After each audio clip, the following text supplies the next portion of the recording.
Bu videoda futbol gündeminin 3 ayrı başlığını tek tek masaya yatıracağız.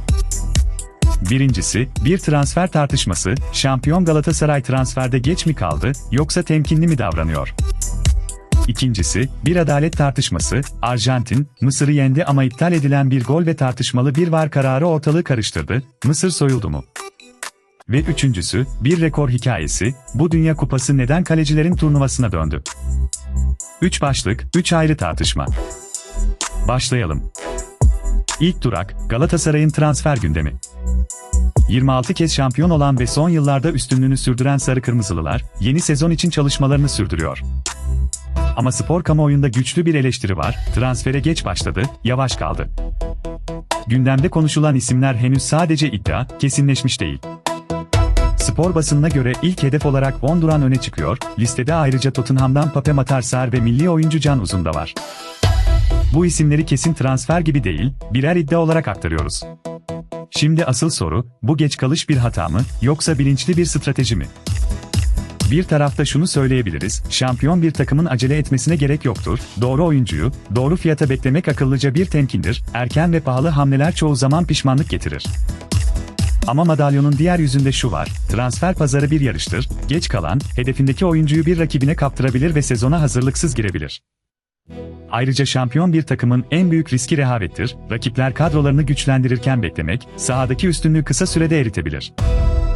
Bir taraftar için transfer dönemi aynı zamanda bir umut ve heyecan dönemidir, hareketsizlik, sadece sportif değil, psikolojik bir baskı da yaratır. Yani bu bir olgunluk mu, yoksa bir gecikme mi? Cevap, önümüzdeki haftalarda kimin doğru hamleyi yaptığıyla belli olacak. Ama şu kesin, bu sessizlik, hem yönetim hem de taraftar için giderek daha çok sorgulanan bir tercih. İkinci durak, turnuvanın en tartışmalı anı, Arjantin-Mısır maçı. Dünya Kupası son 16 turunda Arjantin, Mısır'ı 3-2 yendi ve çeyrek finale yükseldi, Mısır ise elendi. Ama maçın konuşulan yanı skor değil, kararlardı. Tartışmanın merkezinde Mısır'ın iptal edilen bir golü var. Gol öncesindeki pozisyonda Arjantinli savunmacı Lisandro Martinez'e faul yapıldığına karar verdi ve golü geçersiz saydı. İşte tam burada futbol ikiye bölündü. Bir tarafta VAR'ın teknik gerekçesi var, eğer gerçekten bir faul varsa, sonrasında gelen gol de geçersizdir, kural budur.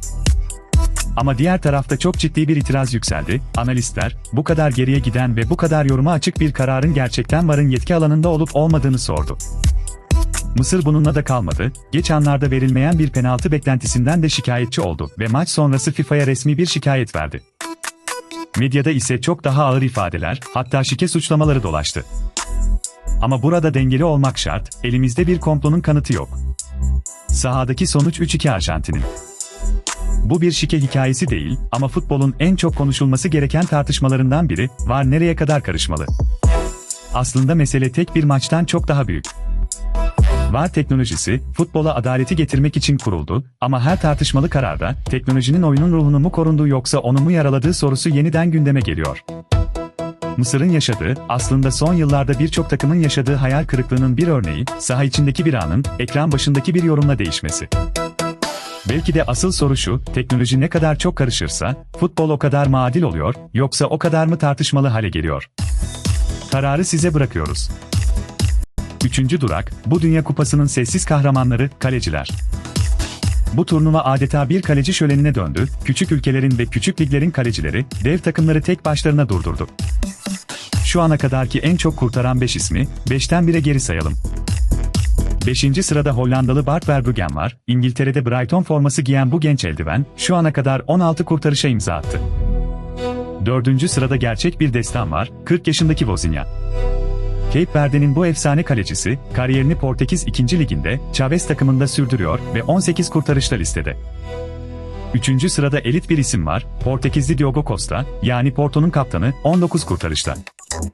2. sıradaki hikaye ise inanılmaz, Curaçao'dan Eloyrum, Amerika'nın 2. Ligi'nde, Miami takımında oynuyor, toplam 20 kurtarışı var ama asıl rekoru şu, tek bir maçta tam 15 kurtarış yaptı. Ve zirvede Paraguaylı Orlando Gil var, Arjantin'de San Lorenzo forması giyen Gil, 23 kurtarışla lider.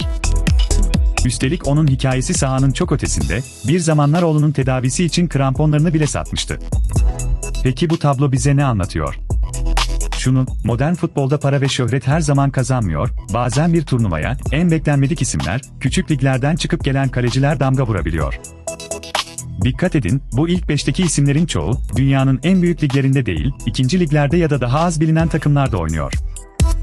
Ama bir Dünya Kupası sahnesinde, kalelerinin önünde tek başlarına durup dev takımları çıldırtıyorlar. Belki de bu turnuvanın en güzel hikayesi bu, forvetler manşetlere çıkarken, kaleciler sessizce tarih yazıyor. Ve unutmayın, turnuva hala sürüyor, bu sıralama, önümüzdeki maçlarla birlikte tamamen değişebilir. Toparlayalım. Bugün 3 ayrı başlığı konuştuk. Galatasaray'ın temkinli mi yoksa gecikmiş mi olduğu tartışılan transfer dönemi, Arjantin-Mısır maçındaki tartışmalı VAR kararı ve iptal gol ve bu Dünya Kupası'na damga vuran kaleci rekorları. İlk bakışta birbirinden kopuk bu üç olayın ortak noktası ne? Aslında hepsi aynı şeyi anlatıyor, futbol, sadece atılan gollerden ibaret değil. Bazen bir yönetimin verdiği kararla, bazen bir hakemin ya da VAR'ın anlık bir müdahalesiyle, bazen de bir kalecinin tek bir kurtarışıyla tarih değişir. İşte futbolu bu kadar tartışmalı ve bu kadar canlı kılan da bu. Peki sen bu üç olaydan hangisini en çok konuşuyorsun? Galatasaray'ın transfer stratejisini mi, VAR tartışmasını mı, yoksa kaleci rekorlarını mı? Yorumlarda tartışalım. Bu tür derinlemesine futbol analizleri için kanalımıza abone olmayı ve bildirimleri açmayı unutma. Bir sonraki videoda görüşmek üzere.